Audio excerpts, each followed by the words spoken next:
이 아침에 우리에게 주신 하나님의 말씀은 고린도전서 5장 1절에서부터 8절까지의 내용입니다. 우리 다 같이 한 목소리로 합독하시겠습니다. 시작. 그런 중에 심지어 음행이 있다 함을 들으니 그런 음행은 이방인 중에서도 없는 것이라. 누가 그 아버지 아내를 취하였다 하는도다. 그리하고도 너희가 오히려 교만하여져서 어찌하여 통한이 여기지 아니하고 그 일 행한 자를 너희 중에서 쫓아내지 아니하였느냐. 내가 실로 몸으로는 떠나 있으나 영으로는 함께 있어서 거기 있는 것 같이 이런 일 행한 자를 이미 판단하였노라.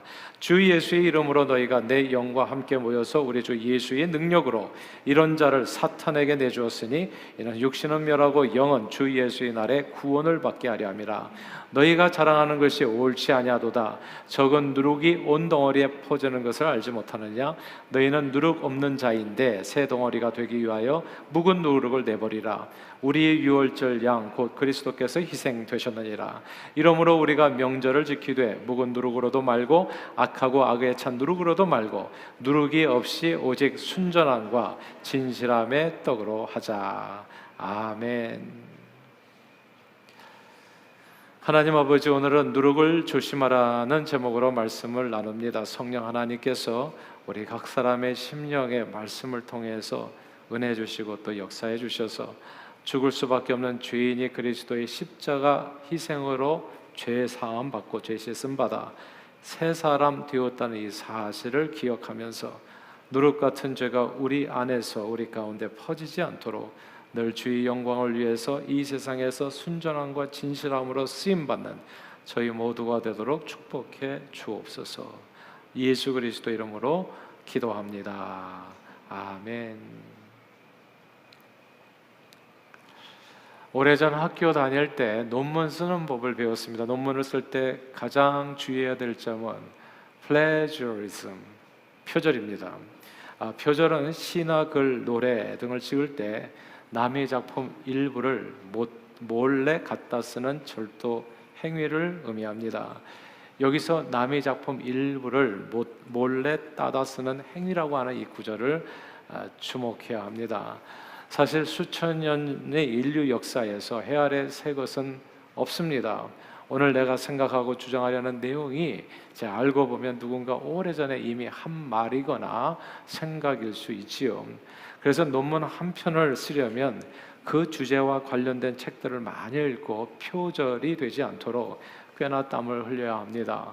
만일 내가 하려는 주장이 이미 누군가의 말이나 생각과 같다면 반드시 reference, 출처를 밝혀 기록해야 합니다. 이제 레퍼런스를 달아야 되는 거죠.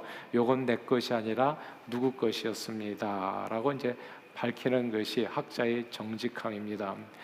근데 아무도 모를 것이라고 생각하면서 누군가의 글이나 생각을 출처 표시 없이 마치 자기 것인 양 그렇게 사용하게 되었다가 후에 논문 표절로 밝혀지게 된다면 논문 철회는 물론이고 상당 기간 논문 표절자라고 하는 불명예를 뒤집어 쓰고 살아야 합니다. 그러나 표절은 누군가 문제 삼지 않으면 또 다 모를 수 있어요. 대중이 항상 쫓아다니면서 밝히는 것도 아니고 그 대신에 창작의 고통은 너무나 진짜 힘들기 때문에 그 과정이 너무나 고통스럽고 어렵기 때문에 이 표절이라고 하는 이 일은 쉽게 근절되지 않습니다. 오늘날처럼 인터넷을 한번 쳐보면 좀 나오잖아요. 이렇게 인터넷 등 표절 의혹을 가릴 만한 장치가 발달하기 전 수십 년 전만 해도 한 해에도 수없이 쏟아져 나오는 책들과 음악, 예술 작품들을 모두 감수해서 표절을 밝히는 것 자체가 과거에는 거의 불가능했었습니다. 이렇게 표절을 밝히기 어려운 환경 속에서는 너나 나 할 것 없이 어느 정도 남의 것을 가지고 조금만 이것저것을 바꾸어서 마치 자기 것인 양 발표하는 경우가 적지 않았습니다. 처음엔 한두 사람이 이렇게 했던 이런 일들이 점점 다른 사람들에게도 퍼져서 후에는 거의 모든 사람들이 아무런 양심의 가책 없이 행하는 절도 행위가 되기도 하는 겁니다. 지난 6월에 한국에서 천재 작곡가로 알려진 한 분이 그분이 쓴 곡들이 표절이라는 의혹이 제기되었었습니다. 처음엔 단 한 곡인 줄 알았는데 알고 보니까 한두 곡이 아니었습니다. 실제로 여러 곡들이 표절로 밝혀지면서 그분은 하루아침에 본인이 진행하고 있었던 인기 음악 프로그램에서 하차했고 많은 돈과 명예를 순식간에 잃었습니다. 흥미로운 사실은 이런 거예요. 표절 공방이 벌어졌을 때 이 사태를 바라보는 사람들의 시각이 서로 조금씩 때로는 많이 다르다는 점이었습니다. 무엇보다도 이 표절 사태에 대해서 잘못이라고 딱 부러지게 얘기하는 사람들이 많지가 않더라고요. 많지가 않아요. 오히려 옛날에는 모두 좋은 작품을 두고 베끼거나 아니면 참고해 가지고 활용하는 것이 관행이었다고 말하는 사람들이 진짜 많더라고요. 지금까지 남의 것을 도용해서 작품 활동을 하는 사람들이 그런 말들, 그런 분위기를 통해서 볼 때 한둘이 아니었다는 것을 짐작하게 합니다. 이런 표절 논란 속에 어느 유명 평론가의 말이 꽤 인상적으로 다가왔습니다. 오래전 표절 의혹이 있었을 때, 처음 나왔을 때, 이게 어제 오늘의 일이 아니라는 거죠. 맨 처음 시작이 있었을 거 아니겠어요? 그때 누군가 따끔하게 이건 잘못이라고 지적해 주었다면 참 좋았을 텐데 아쉬움을 토로합니다. 그러나 그 모두가 다 그냥 그럴 수도 있다라고 하는 그렇게 묵인해주는, 이런 행위를 묵인해주는 그런 환경과 분위기 속에서 표절 행위가 점점 대담해졌고 오늘날 대형 사태로 이렇게 불거지게 된 겁니다. 음악가의 표절은 창작의 고통 없이 멋진 노래를 가장 쉽게 만들 수 있는 방법입니다. 이미 대중적으로 인기가 증명된 노래를 그렇게 기본으로 사용하기 때문입니다. 어떤 가라, 어떤 리듬, 어떤 음조에 사람들이 반응하는지 이미 증명된 노래를 갖다 놓고, 그래서 너무나 이렇게 이것저것만 살짝 바꾸면 되는 거거든요. 이렇게 해서 너무나 쉽게 명예와 부를 얻게 되면 사실 그런 모습을 옆에서 지켜보는 사람들도 유혹을 받게 되는 겁니다. 마음이 끌리게 되는 거예요. 그래서 적은 누룩이 처음부터 초장에 이게 제거되지 않으면 나중에는 거의 손쓸 수 없을 정도로 온 덩어리에 전부 퍼지게 되는 겁니다. 한 사람이 표절 남의 것을 속여 빼앗아서 마치 자기 것인 양 주장하는 이런 그냥 절도 행위죠. 이것을 묵인하게 되면 그런 행위가 마치 코비드-19처럼 퍼져가지고 온 세상의 표절을 관행으로 여기는, 다 그랬다, 한두 사람이 아니다, 모두 다 그렇다, 이런 무서운 결과를 초래할 수 있게 되는 겁니다. 현재 한류 바람을 타고 이제 K-뮤직이 지금까지는 뭐 한국 사회에서만 이런 일이 있었으니까 한국 사람들만 알았지만 이제는 K-뮤직이 전 세계에 퍼지고 있거든요. 이런 공개되는 상황 속에서 이보다 나쁠 수는 없는 거예요. 자칫 대한민국이 표절 공화국으로 온 세상의 지탄을 받을 수 있는 위기가 우리 앞에 있는 겁니다. 그러나 이번에 불거진 음악계의 표절 사태는 늦었지만 감사한 일이기도 해요. 이번 일을 경종으로 삼아서 우리 자신을 좀 더 깊이 돌아보게 된다면 이건 대한민국 음악계뿐만이 아니라 한인 사회가 더욱더 정직하고 올바른 사회로 발전해 나갈 수 있는 기회가 된다고도 생각합니다. 이번 유명 작곡가 표절 사태는 전 세계로 뻗어가는 K-뮤직, 대한민국 음악계의 엄청난 위기이지만 이번 사태를 통해서 변명하지 말고 잘못을 깨끗이 인정하고 회개하여 대오각성하게 된다면 대한민국은 어쩌면 세계 음악계를 선도하는 그런 멋진 작품들을 배출하게 될 수도 있다고 저는 확신합니다. 그러나 바늘도둑이 소도둑 된다고요? 무슨 일이든지 잘못은 처음에 바로 잡아야 됩니다. 어렸을 때 바로 잡아야 돼요. 3살 뻗을 8까지 간다고.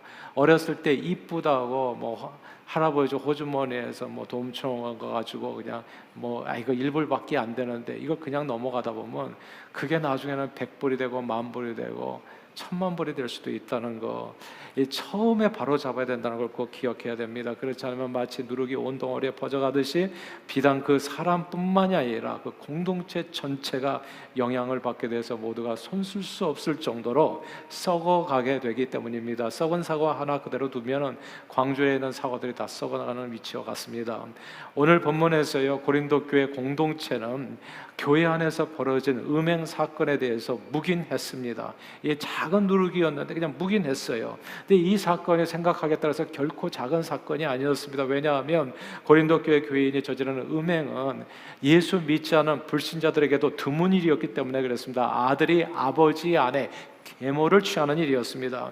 이런 음행을 저지른 사람이 어쩌면 왜 말을 안 했을까요? 교회의 중추적인 역할을 감당하는 사람이었을 수도 있어요. 그렇죠? 목사님이었을까요? 장로님이었을까요? 어떤 집사님이셨을까요? 교회 리더십 가운데 한 사람, 혹은 헌금을 가장 많이 하는 사람이었을까요? 지도자 중에 한 사람이라 큰 영향력을 미치는 사람일 수 있습니다.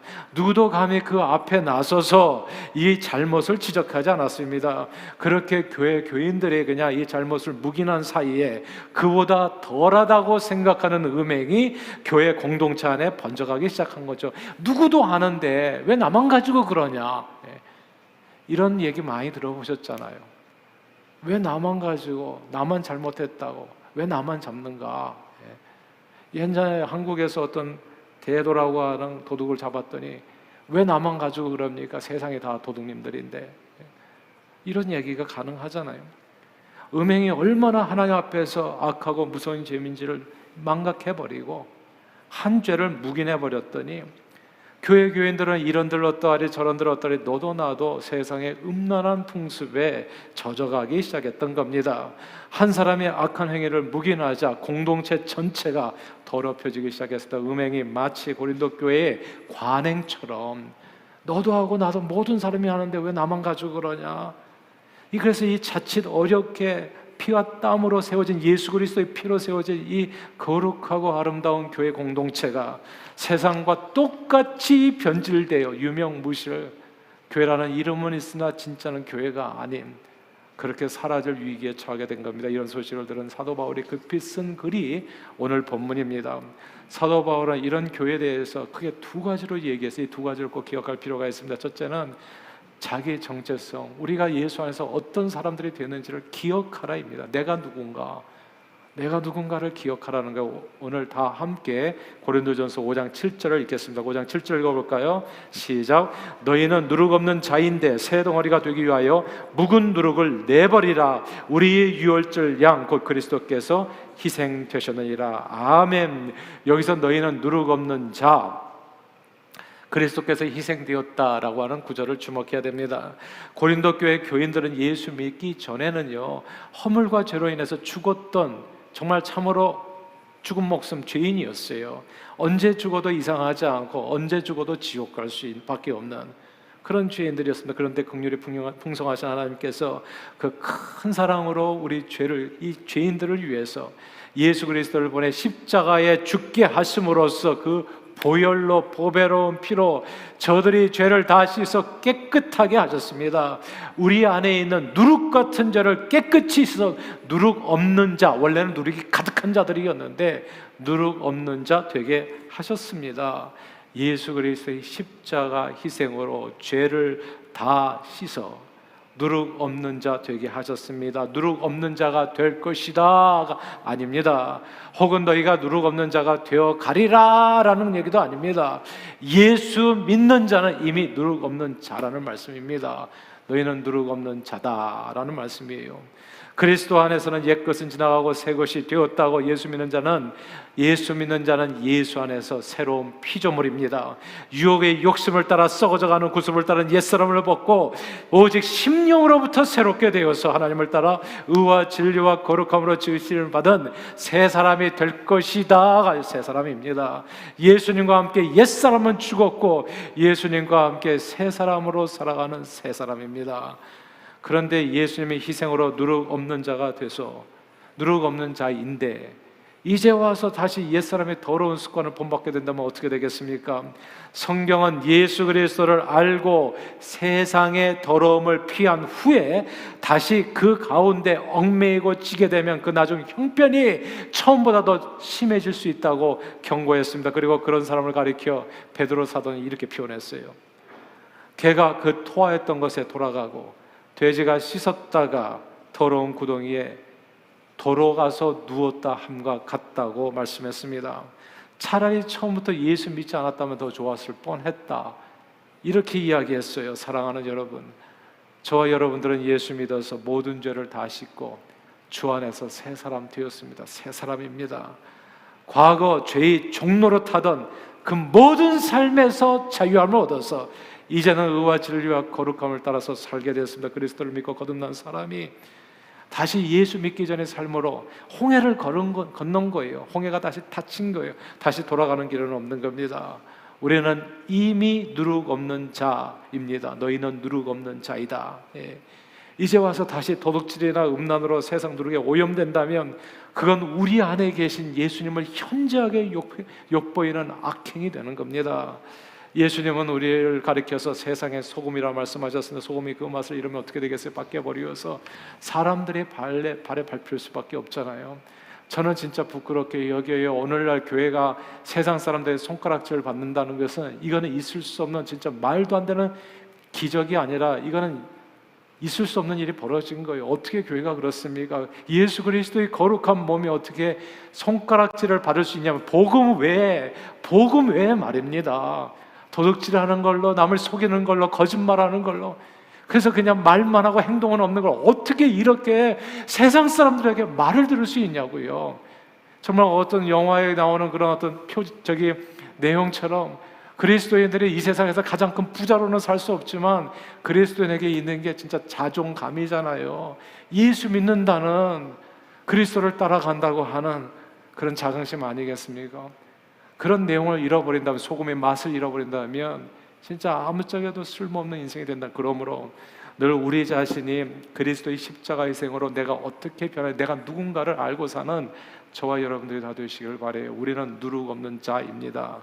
누룩 없는 자 되었던 이 사실을 기억하고 그리스도인으로서 하나님과 사람 앞에 부끄러움이 없는 삶을 살아가는 저와 여러분들이 되기를 바라요. 그렇게 썩어져가는 이 세상 속을 소금으로 역할하고 바르게 빛으로 인도하여 범사에 우리 삶을 통해서 하나님 앞에 영광 돌리는 일에 존귀하게 쓰임받는 저 여러분들이 다 되시기를 주 이름으로 축원합니다. 첫 번째가 누룩 없는 자, 나는 어떤 사람이 되었는가를 알고 살아가는 저와 여러분들이 되시기를 바라요. 두 번째로 우리를 더럽히는 죄를 끊어버리라 말씀했습니다. 우리 다 함께 2절을 같이 읽어볼까요? 2절을 읽겠습니다. 시작. 그리하고도 너희가 오히려 거만하여져서 어찌하여 통한이 여기지 아니하고 그 일 행한 자를 너희 중에서 쫓아내지 아니하였느냐. 아멘. 여기서 그 일 행한 자를 너희 중에서 쫓아내라는 구절을 주목해야 됩니다. 종교개혁 정신을 이은 개신교 개혁주의 신앙에서요, 교회를 교회되게 하는 세 가지 참된 표지가 있습니다. 그것은 첫째 말씀, 둘째 성례, 이건 그냥 외우셔도 돼요. 셋째는 권징입니다. 이 표지라는 말이 어떤 것이 참인지 거짓인지를 구별하는 기준, 표시를 의미합니다. 신약 성경 시대에 복음이 온 세상에 전파되어서 교회가 이곳저곳에 세워지니까 교회가 그렇게 세워진 교회에 많은 도전이, 세상적인 도전이 있었습니다. 율법주의나 방임주의, 그다음에 영지주의, 초대교회를 공격했던 많은 그런 사상들이 있었던 거예요. 이단 사설들이 있었던 겁니다.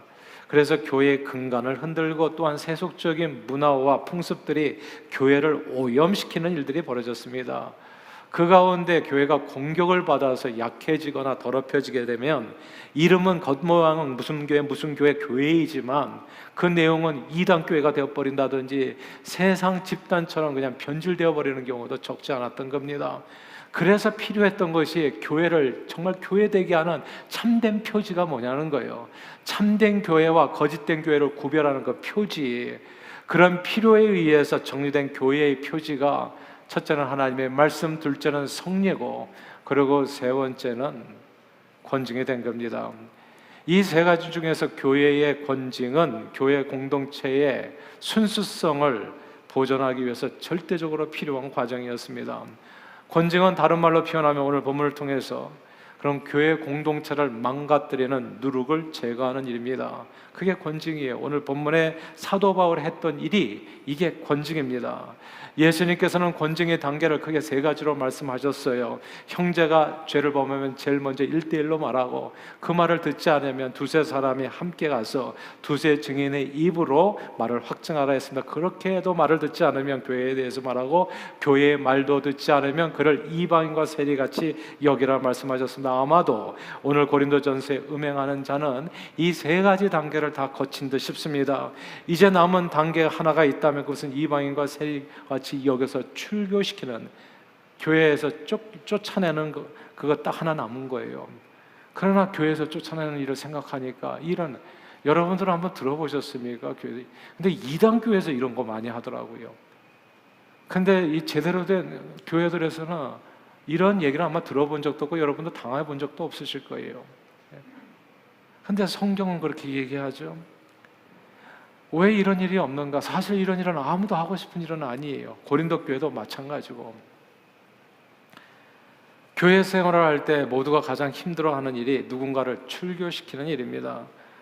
우리는 교회 시험거리가 되고 교회 공동체를 파괴시키려는 사람까지도 자꾸 품으려는 경향이 있습니다.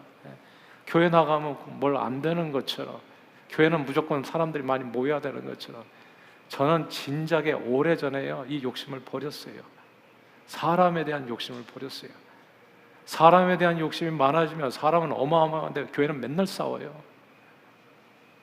그리고 좋지 않은 기운이 계속해서 교회 안에 역사하게 돼요. 그래서 복을 받을 수가 없어요. 모두가 다 무슨 개바구니에 그냥 바닷개들이 그냥 가득 있어가지고 누군가 나가려고 하면 밑에서 잡아당겨가지고 다 못 나가게 하는 것처럼, 하나님의 축복을 받을 수 없는 공동체도 엄청 많더라고요. 근데 이렇게들 얘기하는 사람들이 그래도 교회가 사랑으로 품어야 되지 않느냐는 이야기입니다. 근데 코로나를 걸린 사람을 품으면, 코로나에 걸리듯이 자칫 누룩을 품게 되면 그 누룩을 품은 사람 포함해가지고 그 모두 공동체를 오염시킬 수 있다는 사실을 꼭 기억해야 됩니다. 그리고 오염된 사람을 품어서 모두 함께 죄 가운데 죽는 것은 사랑이 아닙니다. 오염된 사람을 품어서 모두 함께 죄 가운데 죽는 그것은 사랑이 아니죠. 지금 미국 연합감리교회는 동성애 이슈로 교단 분열의 위기에 처해 있습니다. 처음은 이런 거였어요. 선한 의도로 시작했습니다. 동성애자들도 구원받아야 되지 않나? 동성애자들도 교인이 되어야 되지 않는가? 교회가 품어야 된다. 선한 의도에서 시작했어요. 그렇게 동성애자들이 교회에 들어와서 교인이 되었습니다.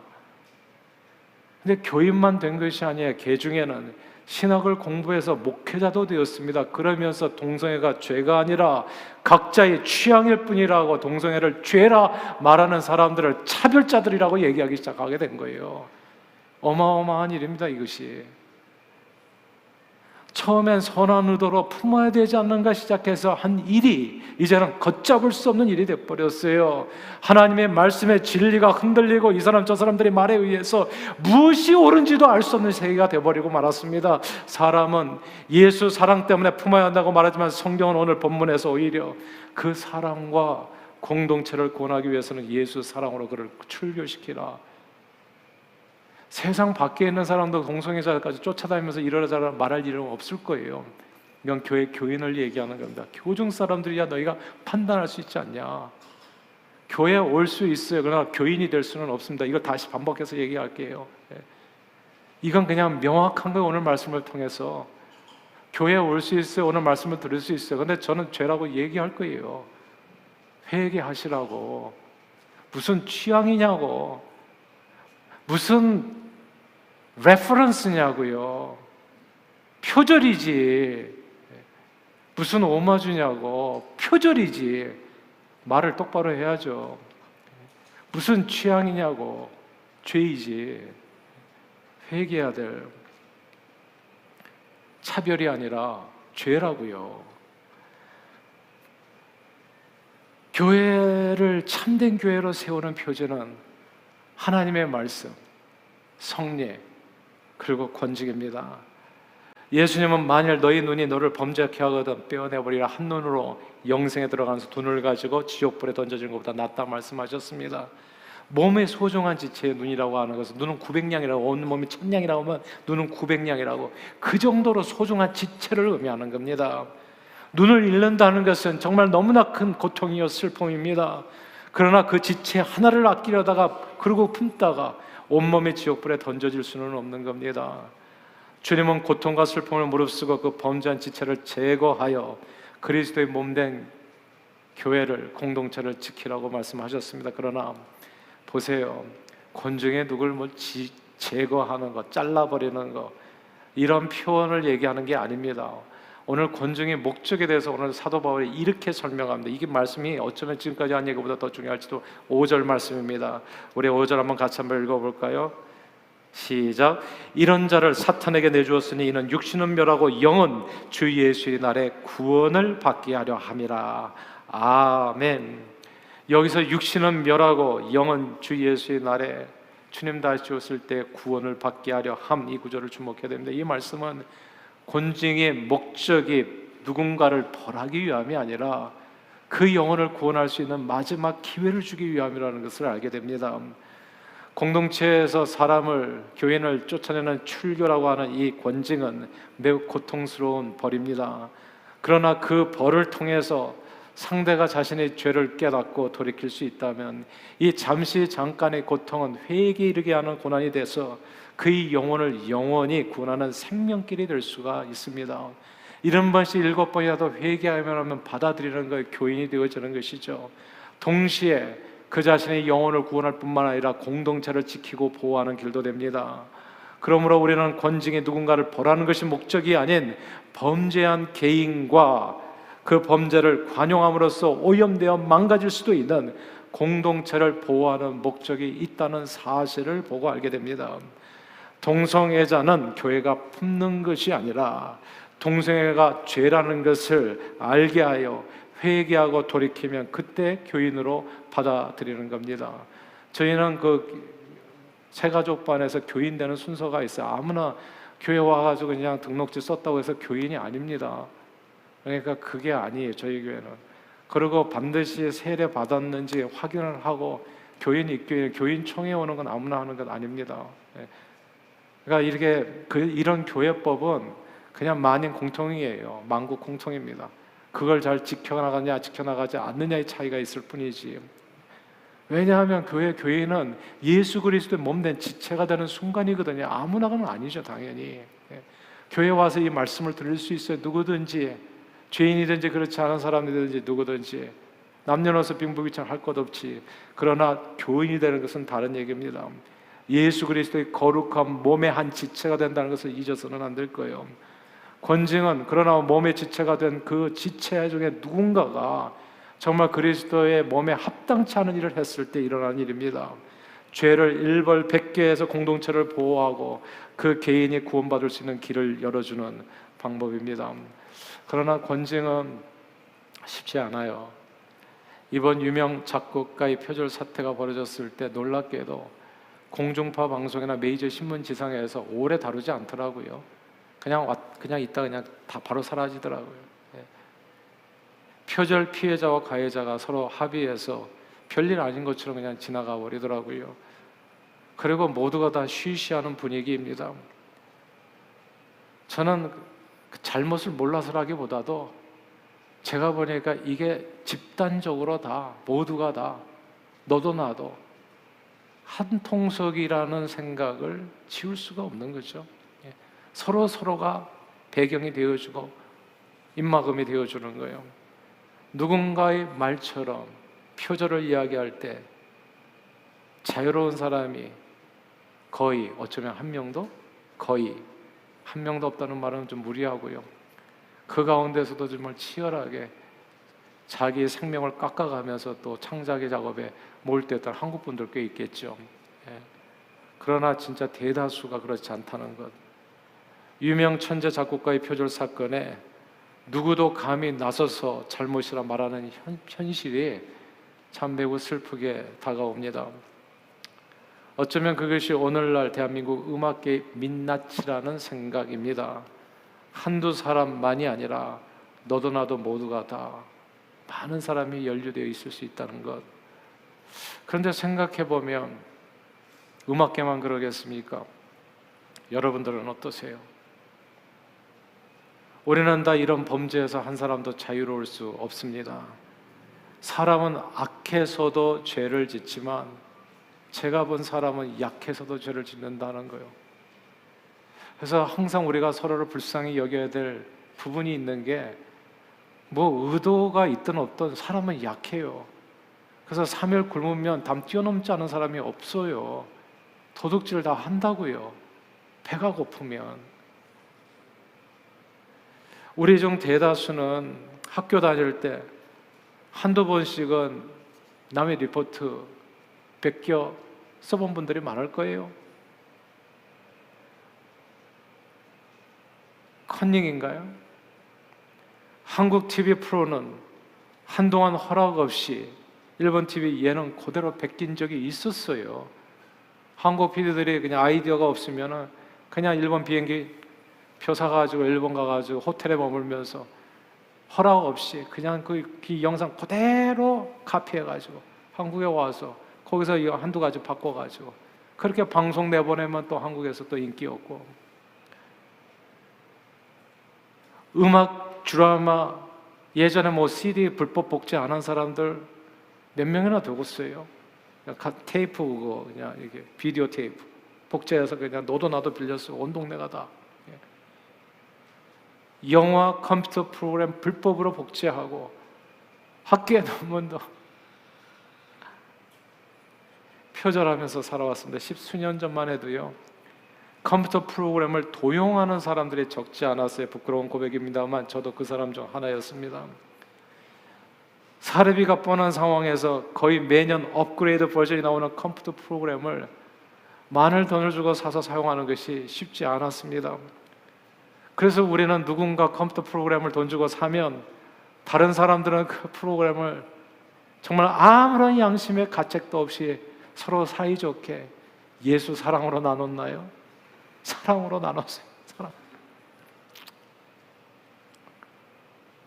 과거엔 시대의 양심을 대표하는 목회자들 가운데서 이런 일이 관행이었음을 부끄럽게 고백하며 또 회개합니다. 잘못했어요. 물론 다는 아니에요. 훌륭한 목사님들이 있어요. 그럼에도 불구하고 정말 차라리 내가 가난하게 살지언정 타협하지 않고 바르게 살았던 그분들 있어요. 모두 다 그렇게 이야기하는 건 무리한 일입니다. 그러나 누구도 이런 행동이 잘못이라고 지적해주는 사람이 없으니까 누군가의 지적 재산을 훔치는 행위는 마치 누룩처럼 모든 사람에게 번져서 너도 나도 아무런 죄책감 없이 절도 행위에 동참하게 된 겁니다. 돌이켜보면 참으로 부끄러워요. 내가 바르게 살지 못하면 남에 대해서도 말을 못해요. 저는 이해해요. 표절 시비 나오자마자 뭐 얘기하고 왜 공중파에서 다 사라져버렸는지 그 얘기가 누가 얘기하겠어요? 누가 자유로울 수 있냐고. 그러니까 누군가 얘기하면 못 묻은 게 실이 돼요. 자기 눈에 들보 남의 눈에 티. 이 정도로 남에 대한 권징이 쉽지 않다는 말씀을 드리는 거예요. 오늘날 교회에서 권징이 사라졌어요. 왜라고 생각하세요? 사실 목회자부터가 이 모양 이 꼴이니 무슨 권징이 되겠냐고요. 누가 누구에게 야단칠 수 있겠냐고요. 누가 누구에게 바르게 살려고 얘기할 수 있겠냐고요. 진짜 슬픈 현실이에요.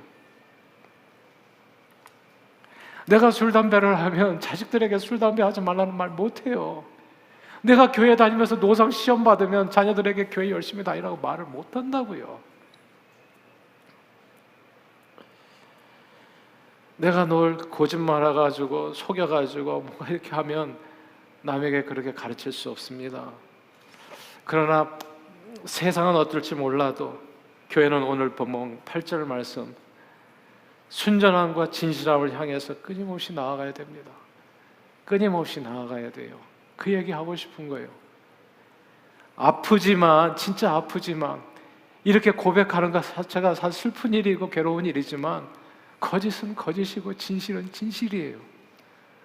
그렇게 살라고 하나님께서는 저와 여러분들을 이 땅에 두셨다고 저는 믿어요.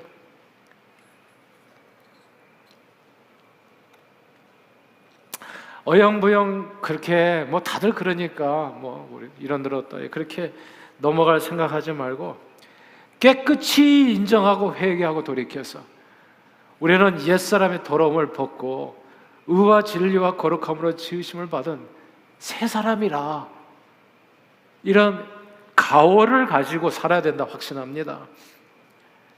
예수 믿은 후에 저와 여러분들이 아직도 이 땅에 살아있는 까닭은 죄 많은 이 세상에서 남의 것 베끼고 커닝하고 몇 푼 안 되는 거 훔쳐서 구차하게 정말 생명 연장하면서 살기 위함이 아니라 하루를 살더라도 주의 영광을 위해서 그분의 아름다운 덕을 목숨이 다하는 날까지 선전하면서 살기 위함입니다. 그렇게 썩어져가는 이 세상에서 빛과 소금의 역할을 하면서 한 영혼이라도 더 주님 앞으로 인도하기 위해서 그렇게 살기 위함입니다. 세상을 다녀보면은 선진국과 후진국의 차이 중 하나가 도덕성에 있다는 것을 알게 돼요. 후진국은 표절과 같은 절도 행각이 정말 일반화되어 있습니다. 아무도 뭐 죄의식 없죠, 별로. 우리나라가 꽤 후진국이었다는 생각이 들어요. 불과 십수년 전만 해도 아무런 양심의 가책 없이 대놓고 표절입니다. 얼마 전에 중국은 한국 드라마 대장금을 대놓고 복제하고는 표절 의혹을 제기하는 한국에게 오히려 더 열린 자세가 필요하다고 충고했습니다. 흥분하지 말고. 남의 걸 도둑질하다가 걸렸어요. 그거 피해자가 왜 그렇게 도둑질하냐고 그러니까 열린 자세가 필요합니다. 이게 무슨 얘기인지 아시죠? 좀 도둑질을 좀 열린 자세로 바라보세요. 세상을 다녀보면 선진국과 후진국 차이 중 하나가 도덕성에 있다는 것을 보게 돼요. 때로 매우 궁금해져요. 그래서 잘 사는 선진국이 잘 살게 되어서 양심적이 된 것인지 아니면 양심적으로 사는 사람들이 선진국이 되어지는 건지. 그러나 성경은 하나님의 말씀에 따라 순전함과 진실함으로 살면 순간적으로는 손해보는 것처럼 느낄 수 있지만 종래에는 시절을 쫓아 과실을 맺은 것과 같이 네 행사가 다 형통하고 복을 받는다고 말씀했습니다. 저는 숱하게 많이 봐요. 욕심부리고 거짓하다가 한순간에 망하는 사람. 이번에 그 천재 작곡자만이 아닙니다. 오래 못 가요.